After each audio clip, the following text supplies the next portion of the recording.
Salmo capítulo 84. Cuán amables son tus moradas, oh Jehová de los ejércitos. Anhela mi alma y aún ardientemente desean los atrios de Jehová. Mi corazón y mi carne cantan al Dios vivo. Aún el gorrión haya casa y la golondrina nido para sí, donde ponga sus polluelos, cerca de tus altares, oh Jehová de los ejércitos, Rey mío, Dios mío. Bienaventurados los que habitan en tu casa, perpetuamente te alabarán. Bienaventurado el hombre que tiene en ti sus fuerzas, en cuyo corazón están tus caminos. Atravesando el valle de lágrimas lo cambian en fuente. Cuando la lluvia llena los estanques irán de poder en poder.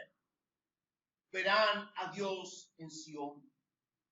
Jehová, Dios de los ejércitos, oye mi oración. Escucha, oh Dios de Jacob. Mira, oh Dios, escudo nuestro, y pon los ojos en el rostro de tu ungido.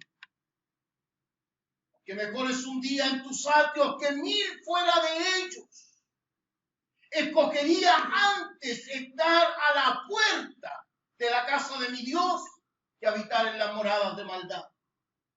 Porque sol y escudo es Jehová Dios, gracia y gloria dará Jehová. No quitará el bien a los que andan en integridad. Jehová de los ejércitos, dichoso el hombre que en ti confía. Gracias te damos, Señor, por tu palabra. Un templo no es necesariamente una iglesia. Como ya hemos dicho en otras ocasiones, los salmos tenían como finalidad aportar un recurso cúltico. Era como el himnario. Bueno, yo no sé si muchos de los hermanos que están en esta sala conocen los himnarios, porque ya ahora es que suba Adrián Romero, Marcela Gándara y todo eso, pero antes cantábamos con el himnario, ¿ah? Esos viejos himnos. Cuán glorioso es el cambio operado en mi ser, ¿ah? Viniendo a mi vida el Señor. Y el salmo, hermano, era como el himnario del pueblo de Israel, y la finalidad de los salmos era aportar de alguna manera una base para que se celebraran los diferentes cultos que Israel tenía. La verdad es que el pueblo de Israel tenía muchas fiestas religiosas. Todo el pueblo era convocado en muchas oportunidades y usaban los salmos para animar esta fiesta, y los levitas cantaban y celebraban. Y en este caso este salmo está dedicado justamente a una de las celebraciones, ciertos nacionales, que era la invocación nacional para la oración del pueblo delante de Dios. Por eso es el salmo, cierto, sobre Gití, cierto salmo dedicado a los representantes de Coré, que eran los que representaban a aquellos que se habían rebelado en el desierto, pero que después se habían arrepentido. Eran representados por un grupo de levitas que representaba a estos rebeldes de Coré, pero ahora sometidos a la voluntad de Dios, y cantaban delante de Jehová, y siempre lo hacían en las reuniones donde se reunía todo el pueblo para celebrar. Y esto tiene todo un significado para el pueblo de Israel. Pero al margen de eso, este salmo tiene una introducción, o ha introducido un elemento, hermanos, que no es muy propio de nuestra cultura. Yo quisiera explicarlo antes de entrar en el sermón, que está allí en los versos 8 y 9. La verdad es que Reina, Casiodoro de Reina, ¿cuántos saben quién es Casiodoro de Reina? Casiodoro de Reina es el señor que escribió una de las primeras Biblias en español que llegó a América Latina. Y Cipriano de Valera fue quien hizo algunas correcciones a esta traducción, a esta versión de Biblia. Bueno, ambos hicieron un gran esfuerzo por tratar de ayudarnos en la lectura de los versos 8 y 9, porque la lectura llana del texto hebreo, hermano, es muy extraña para nosotros. Porque los versos 8 y 9 es una oración del salmista. Piensen ustedes que este es un salmo usado para una reunión nacional, donde se reúne toda la nación, y como que se reuniera todo Chile frente a la moneda, ¿cierto? Entonces los versos 8 y 9, lo que dicen literalmente, Señor Jehová, escucha mi oración y pon tus ojos sobre el rey de Israel, quien es nuestro escudo. Porque para los judíos el rey representaba la protección política del pueblo. Entonces son muy extraños los versos para nosotros. Yo me he saltado la interpretación de estos versículos en mi sermón porque no es el tema que me interesa en este minuto. Quisiera usar las otras estrofas del Salmo para poder predicar el mensaje de hoy. La verdad es que este Salmo 84, como dice el gran profesor Bertrán Villegas Matu, profesor de literatura y poesía hebrea de la Universidad Católica, es uno de los salmos con mayor problema porque fue muy mal conservado. La literatura, las traducciones que se fueron haciendo a través de los años, desde que fue escrito originalmente, lamentablemente pasaron por muchos procesos. Ustedes saben que esto era escrito sobre papiros, que era una especie de papel generado a través de unas hilachas que le sacaban a la hoja de una planta llamada papiro. Entonces, el papiro al mojarse perdía la consistencia, las letras se borraban, se gastaban, se rompían. Y lamentablemente este salmo tiene muchos problemas. Los versos 8, 9 y 10 de este salmo están casi completamente borrados. Por eso los trabajos de traducción no son de lo mejor. Pero a pesar de eso, hay una gran lección en este salmo. Y quisiéramos de alguna manera extraer las lecciones que tiene. Este salmo, hermanos, de él podemos extraer grandes lecciones para lo que significa hoy día ser iglesia. Lo que significa hoy día ser una verdadera comunidad cristiana. El salmo está centrado principalmente, hermanos, en una alabanza a la importancia del templo. Y eso es otra cosa que a nosotros nos resulta un poco chocante, evidentemente. Nosotros los cristianos nos resulta raro que haya una alabanza al templo. Pero cuando uno pone en contexto la vida de Israel, hermano, la verdad es que se trata de un pueblo que es político-religioso. Toda la actividad social de Israel está relacionada con la revelación de Dios en el Antiguo Testamento. Israel era un pueblo, ya no lo es. A partir de 1945 ya no lo es. Cuando se independiza y se convierte en nación de Israel, ya no es el pueblo escogido de Dios. Eso es otro tema que explicaremos en otro momento. Pero este pueblo donde se escribe este salmo es una nación, hermano, que gira alrededor del templo, porque el templo es la representación de la relación de Dios con su pueblo. Y todas las actividades tienen que ver con el templo y por eso el salmista aquí le da tanta importancia a este lugar. Es un salmo que resalta, que alaba, que engrandece la importancia del templo que estaba en el monte de Sión, en el monte de Jerusalén. Pero no por eso el salmo deja de ser teológico, deja de tener una verdad bíblica y espiritual para nosotros. Este salmo contiene una gran verdad, porque justamente en la estrofa de este salmo está revelada una de las verdades, escuche bien, porque quiero que se lo aprenda, una de las verdades fundamentales que todo creyente debería saber acerca de Dios, que Dios es trascendente. ¿Qué significa que Dios sea trascendente? Lo primero que se nos viene a la cabeza, cierto, por la palabra es que trasciende, que pasa todas las cosas. Pero en realidad tiene un sentido mucho más profundo. Y me interesa que lo entienda porque a partir de ahí vamos a poder entender el salmo. La verdad es que trascendente, cuando se habla de un Dios trascendente, hermano, se está hablando de un Dios que no tiene necesidad de nada.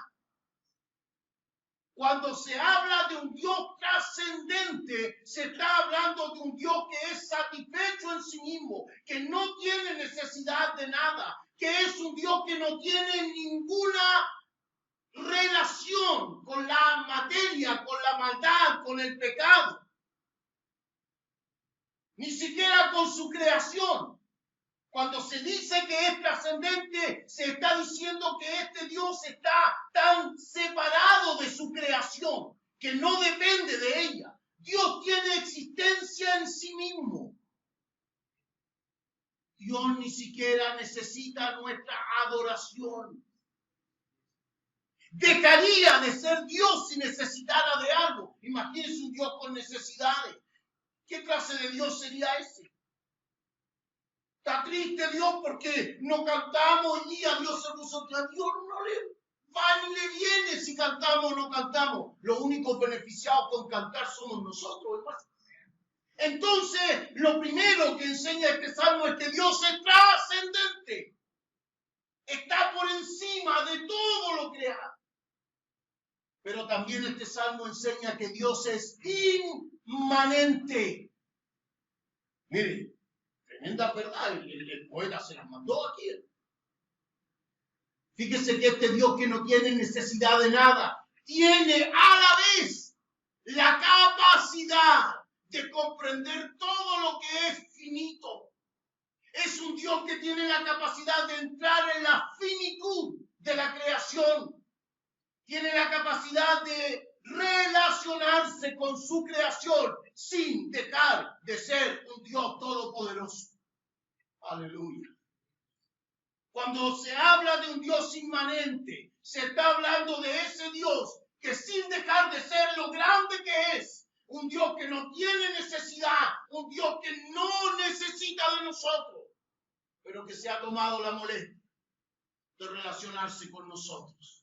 Porque también es inmanente, porque también puede habitar en nuestro corazón, porque también puede habitar en donde nos reunimos, porque puede habitar en nuestro hogar, porque puede habitar en la creación, porque puede intervenir todas las veces que quiera en la vida del ser humano.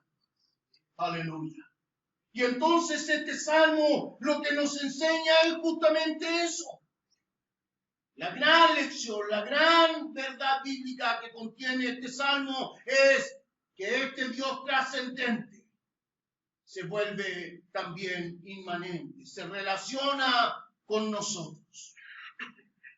Lo primero entonces que podemos ver en este salmo es el cambio de uso del nombre que usa el poeta para hablar de Dios.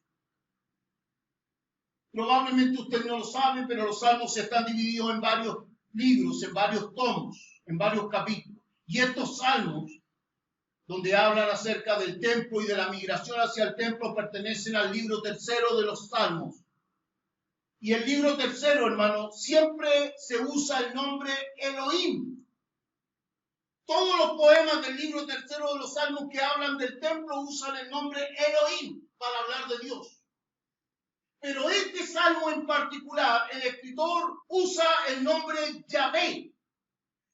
Yahvé Sebaot. Y Yahvé es el nombre con el que Dios se le reveló a Moisés. Yo soy el que soy.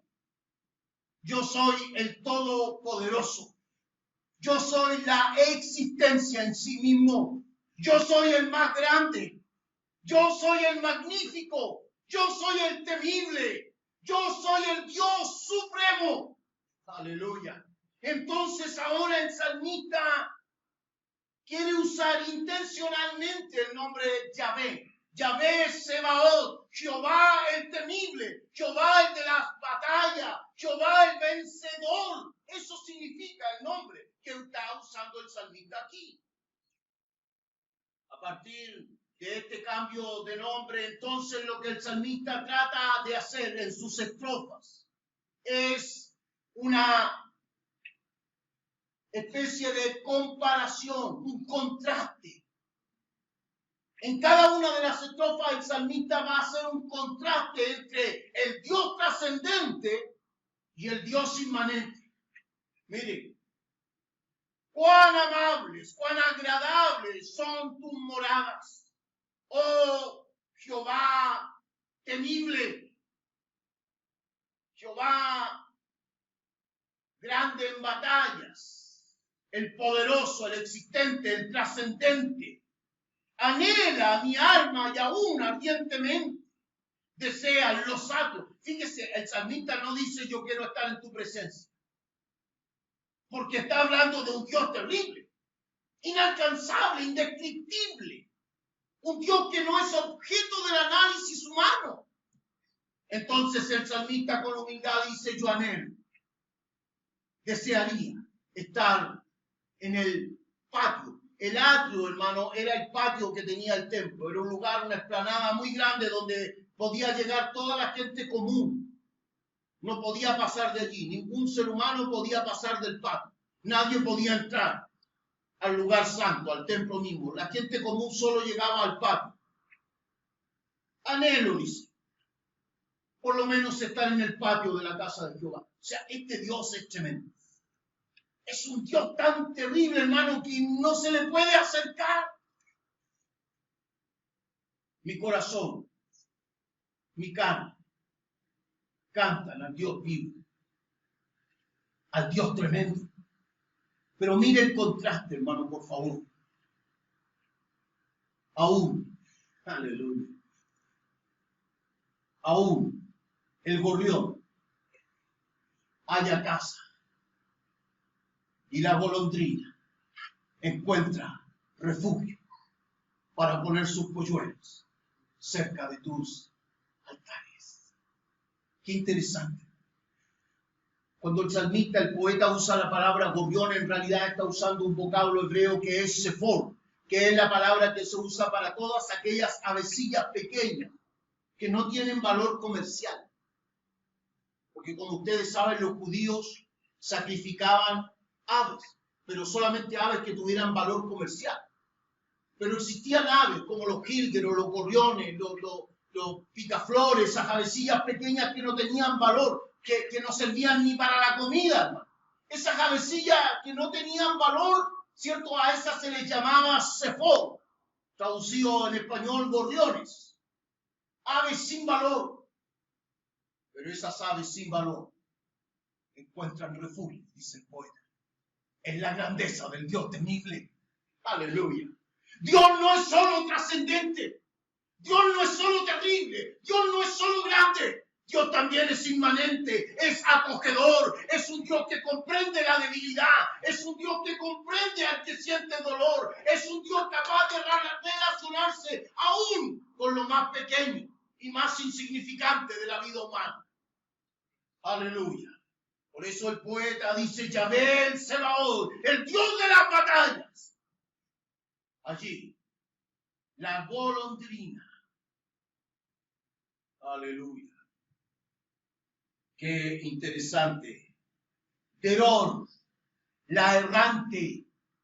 Esa es la palabra que usa el escritor del Salmo.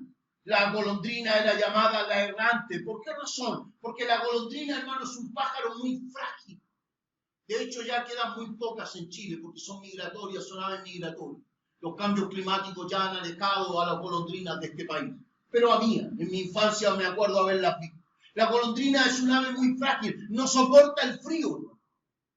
No puede estar en tiempos de frío. Y de hecho, el Salmo está justamente planteando la época de otoño, las primeras lluvias, el tiempo en que se ha acabado la vendimia, que es la migración más masiva que hay en el templo porque se celebra la fiesta de tabernáculo. Ha entrado el invierno y las golondrinas se migran porque el frío, la nieve, hermano, las destruye, las acaba.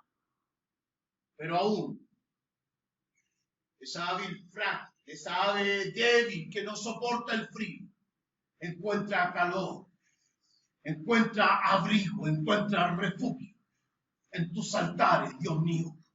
Aleluya. ¿Cómo anhela mi carne? Dice el salmista. Estar por lo menos en el patio. No merezco más. No merezco más que estar en el patio. Porque es un Dios tan terrible. Pero yo sé, dice el salmista, que aún el ave más frágil encuentra calor, encuentra acogida, encuentra refugio en la presencia de Jehová. Aleluya. Gloria al Señor con eso.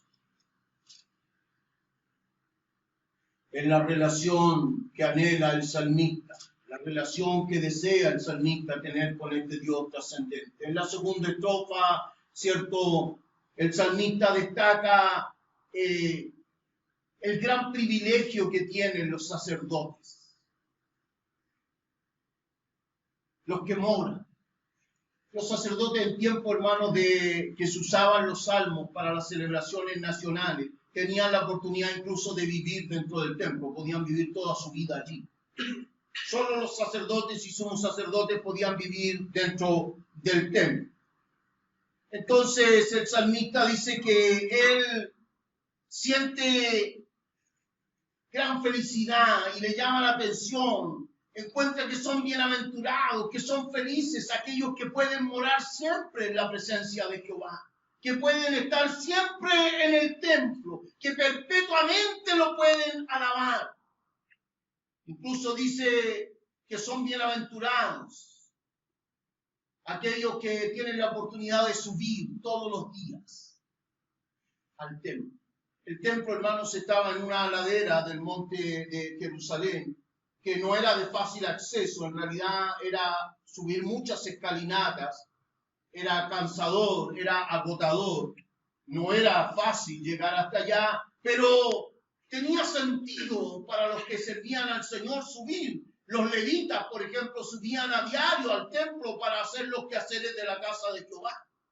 Incluso los judíos que vivían cerca podían migrar todos los días y subir. Por eso la traducción, hermanos, del verso 5. Vea el verso 5, por favor. Verso 5, en su último párrafo, dice: en cuyo corazón están tus caminos. En realidad, una mejor traducción allí sería: en tu corazón están las subidas. Porque hay un anhelo de estas personas de ir diariamente hasta la presencia de Dios. Y el salmista siente que esa gente es privilegiada.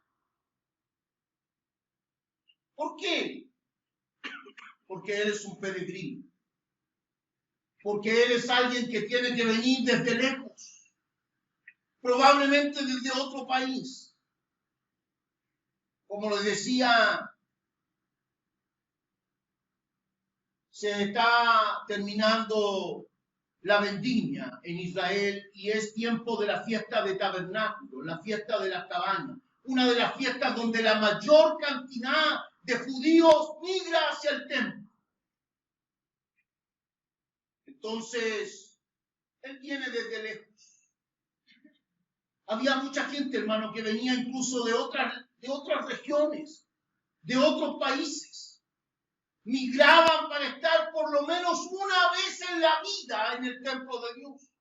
Había familias pobres que solo podían ir una vez en la vida al templo y nunca más, porque era un viaje costoso, de mucho sacrificio. Entonces mire lo que dice el salmista: bienaventurados los que habitan en tu casa, los sacerdotes que siempre están allí, perpetuamente te alabarán. Bienaventurado el hombre que tiene en su corazón la subida, este deseo de ir todos los días al templo y puede hacerlo.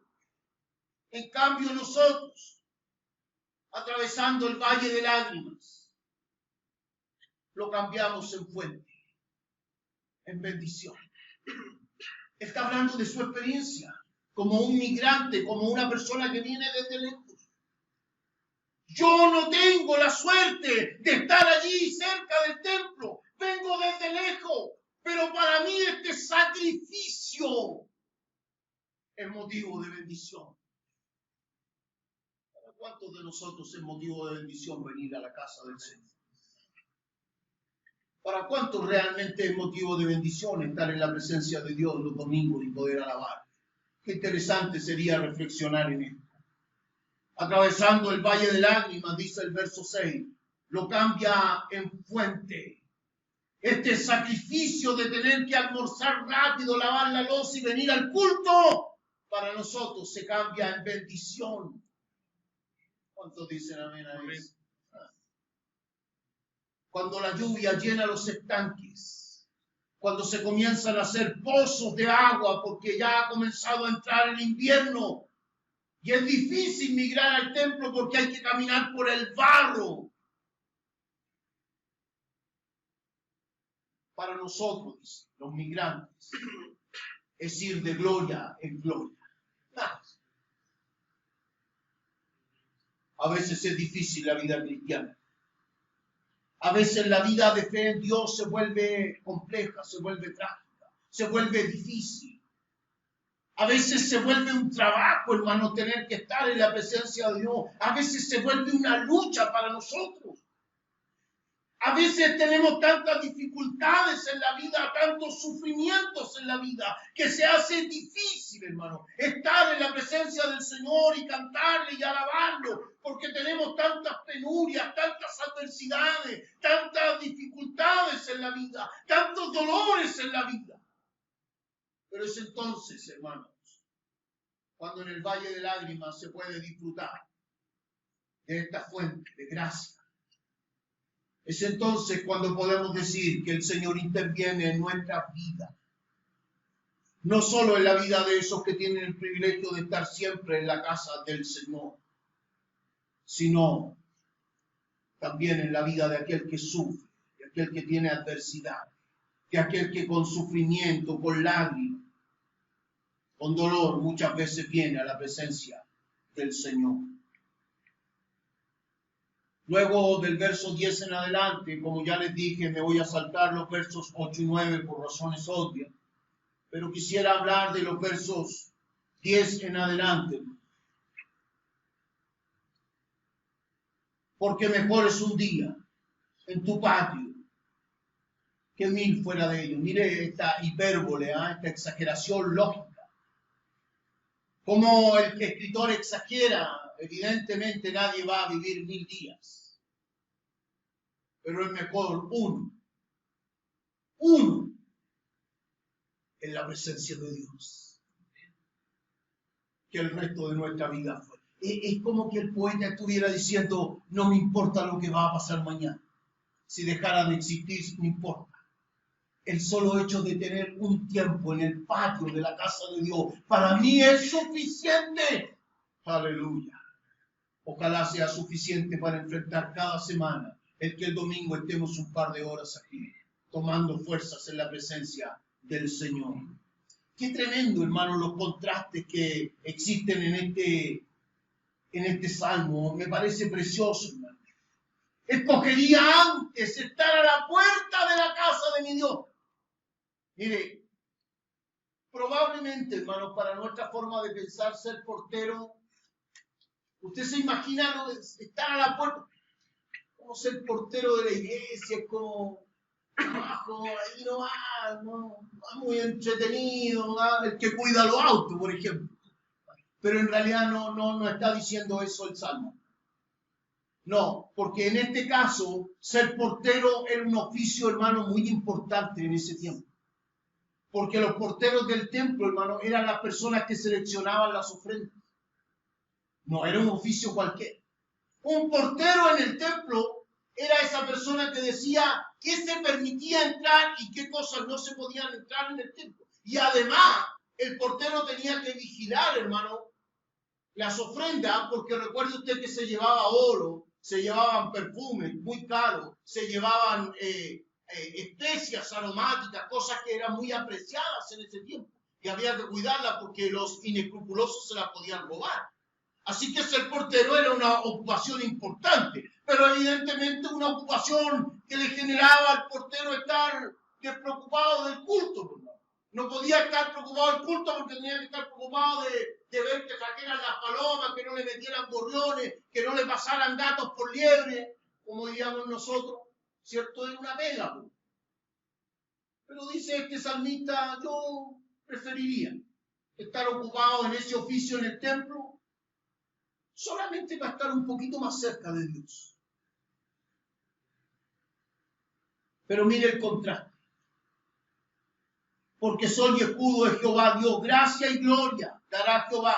No quitará el bien a los que andan en... Dios no solo se relaciona, hermano, con aquellos que sirven en el templo. Dios no solo tiene bendición para aquellos que hacen algo en el templo. Esa es la comparación, el contraste que está haciendo el salmista. Dios también tiene cuidado de aquel que anda en integridad. No se trata de cuánto usted hace, hermano, en la casa de Dios. Se trata de cómo usted vive delante de Dios. No es cuánto usted da para Dios. Cómo está su corazón delante de Dios. No se trata de que yo vaya todos los días al templo. Se trata de cómo está mi día, de lunes a sábado. Porque los domingos, la cara de santo que tengo, hermano, me levanto con cara de santo. ¿Ah? Hasta aureola le salen a mi hermano Israel aquí. ¿Ah? ¿No? ¿Cómo mi hermana Mónica me ha contado que le salen alitas el día domingo? ¿Ah? Y de lunes a sábado, hermano, los cachitos. Estoy hablando del diablo, hermano, no se vaya por otro lado. ¿Ah? Pero el día domingo, no, si no es solo, hermano, del que viene los domingos, es de aquel que entiende que este Dios grande, terrible, soberano, el Dios de batallas, también es inmanente, también nos conoce de lunes a sábado. Nos conoce cuando estamos en la vega, nos conoce, hermano, cuando estamos en la casa, nos conoce cuando nos relacionamos con nuestra familia, nos conoce en nuestra intimidad. El Dios al que nosotros servimos, hermano, es un Dios terrible. Tengo que decírselo, es terrible. Gran cosa, dice la palabra, es haber caído en manos de un Dios vivo. Pero también es un Dios de intimidad. Es un Dios que también nos puede escuchar el día miércoles, o el día martes, o el día jueves cuando estamos afligidos. Es un Dios que también nos puede solucionar la vida, hermano, cuando tenemos dificultades en la semana. Es un Dios que también puede abrirnos puertas de bendición, hermano, si entendemos que tenemos que andar de manera recta delante de Dios. Y andar recto delante de Dios, hermano, no significa ser perfecto. Significa entender que Él es un Dios, es nuestro creador, y nosotros sus criaturas. Ser capaces antes de salir de nuestra casa, hermano, en la semana, por lo menos pegarnos una persinadita. ¿Usted me entiende? No tomamos el café con queso derretido, hermano, y salimos. Y nos olvidamos decirle, Señor, prepárame para enfrentar este día. Este Dios grande y terrible, hermano, también es un Dios de intimidad. También es un Dios que puede escuchar a las 7 de la mañana, hermano. También es un Dios que puede escucharnos a las 10 de la noche. Y también a las 3 de la madrugada cuando nos desvelamos, cuando el problema nos asalta, cuando la preocupación, la angustia viene a nuestra mente. También allí nuestro Dios puede escucharnos, porque Él es inmanente. ¡Aleluya! Porque Él, junto con ser un Dios grande, hermano, también se puede hacer pequeño como nuestro problema y atendernos a las 3 de la madrugada y escuchar nuestra angustia, nuestro dolor, nuestro clamor, nuestra desesperación, nuestra soledad, nuestra dificultad, porque es un Dios que puede hacerse tan finito y tan débil como nosotros. Aleluya. Bendito sea nuestro Dios. ¿Cómo aplicar este salmo? Tengo que ser sincero. Desde una teología bíblica, hermanos, ya no existen los templos. Ningún templo tiene importancia, hermanos, porque Jesús dijo que ya no habitaría más en templos hechos por mano de hombre, sino en el corazón del hombre. Por lo tanto, desde una teología bíblica, hermanos, siendo muy sincero, no existe ningún templo importante para Dios. Para Dios lo importante son las personas.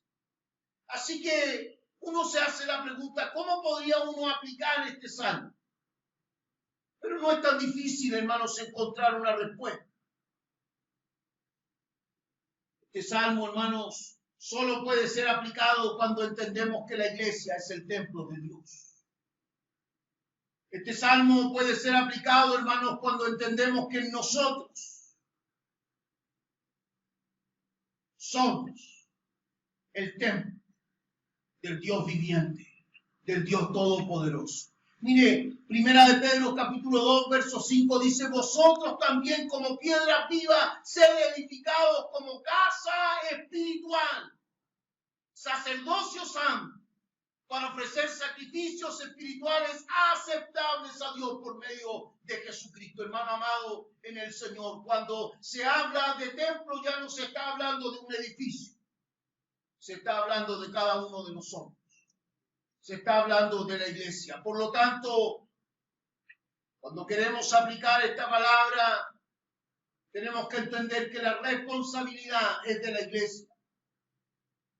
Convertir este lugar en un lugar donde el gorrión, donde la frágil golondrina pueda encontrar refugio, pueda encontrar consuelo, pueda encontrar protección. No podemos hablar de un templo físico, pero sí podemos hablar de una iglesia que es capaz de volverse, hermanos, una comunidad que pueda contener al que sufre, que pueda aliviar al que está padeciendo injusticias en este mundo, que pueda hacer sentir a esa persona despreciada, a esa persona marginada, a esa persona que se siente que no puede funcionar en este mundo, que en este lugar pueda encontrar justicia, pueda encontrar cariño, pueda encontrar amor, contención, alivio para su alma. Que no solo, hermanos, las personas que sufren puedan encontrar al Dios trascendente, sino que también en la iglesia puedan encontrar a ese Dios inmanente, a ese Dios que abraza. Si no aprendemos a abrazar nosotros, es difícil que alguien pueda sentir, hermanos, el abrazo de Dios. Por lo tanto, quisiera hacer aplicaciones prácticas de este salmo. La iglesia y el culto de la iglesia no es el lugar donde cada uno de nosotros encuentra su realización personal o su autosatisfacción. Hermano amado en el Señor, el culto no es un lugar para sentir satisfacción personal, autorrealización, sino el lugar donde cada uno de nosotros está preocupado, interesado por la realización del otro. ¿Entiende eso? No es el lugar donde venimos a buscar lo nuestro, sino un lugar donde venimos para que el otro se sienta bendecido. En el templo de los judíos, hermanos, se necesitaba de alguien que custodiara las riquezas. En la iglesia, hermanos, no se necesita de personas preocupadas de las riquezas. Mire lo que dijo Jesús: han hecho de mi casa una cueva de ladrones. ¿Para qué mencionar lo que hemos visto en televisión y en las noticias, no, acerca de algunos siervos de Dios? Hermano amado en el Señor, es la iglesia la que tiene la responsabilidad de no poner sus ojos, hermano, en cuanto las personas pueden dar. Cuando llega alguien, hermano, no podemos verlo como un diezmo o como una ofrenda, sino como una persona que necesita cariño, que necesita aprecio, que necesita ser acogido, que necesita ser contenido, que necesita ser abrazado, que necesita ser ayudado por nosotros. Si hay un lugar donde la gente puede encontrar a ese Dios inmanente, a ese Dios que se acerca a nuestra finitud, es en medio de nosotros. Ya no tienen importancia los templos hoy día, hermano. Lo que importa es que nos volvamos en una verdadera comunidad cristiana, preocupada de la necesidad de nuestros hermanos. Aleluya. Tenemos entonces como comunidad el desafío de prestar más atención a las personas que a los recursos. Aleluya. Este es el tiempo, hermano, de que seamos capaces de vivir como iglesia, menos preocupados, hermanos, de cuánta plata puedo agarrar como pastor, y más preocupados de pastorear, de que la gente se sienta bendecida con nuestro mensaje. Es tiempo, hermanos, de hacer de esta iglesia y de esta historia una historia distinta. Basta ya, hermanos, de aquellas personas que solo se han dedicado a trasquilar ovejas para enriquecerse, para engrandecerse, para tener poder y gloria personal. Es tiempo de que la gente vea la gloria de Dios en una iglesia, hermanos, que entiende que es la grandeza de Dios lo que tiene que ser glorificado y que lo que la gente debe encontrar aquí es la presencia del Dios Todopoderoso. Y para eso necesitamos personas que caminen con integridad. Aleluya. No podemos como iglesia, hermano, poner nuestro corazón en aquellas cosas que la polilla y el orín corrompen. Qué pena, hermano, por aquellos que están preocupados de su propia gloria y no entienden, hermano, que la iglesia se reúne para que Dios sea glorificado. Solo, hermanos, cuando entendamos nuestra misión como iglesia. Aquí no solo venimos a cantar y a llorar, hermano, y a tener un momento catártico para poder sentirnos liberados el resto de la semana. Aquí venimos para que el débil se sienta fuerte. Aleluya. Aquí venimos, hermanos, para que el triste se sienta consolado. Aquí nos reunimos los domingos para que ese que se siente despreciado, hermano, menoscabado, pisoteado, aquí sienta que tiene valor y que también es parte de la gloria de nuestro Dios. Aleluya. Eso es ser iglesia, hermano. Eso es ser comunidad. Qué pena por aquellos que le han dado tanta importancia a cuatro paredes, hermano, que se pasan todos los meses recolectando ofrendas para decorar el templo. Si lo que necesitamos es decorar el corazón de aquellos que sufren, lo que necesitamos es levantar la vida, hermano, de aquellos que están dolidos, afectados, humillados, hermano. Eso es ser iglesia, eso es ser templo de Dios. Eso es poder decir que la gloria de Yahvé Sebaot, el Dios de batalla, también es la gloria de una iglesia que vive en debilidad, en tragedia, en migración, en una constante búsqueda de la presencia de ese Dios. Que el Señor nos bendiga. Incline su cabeza un momento, por favor.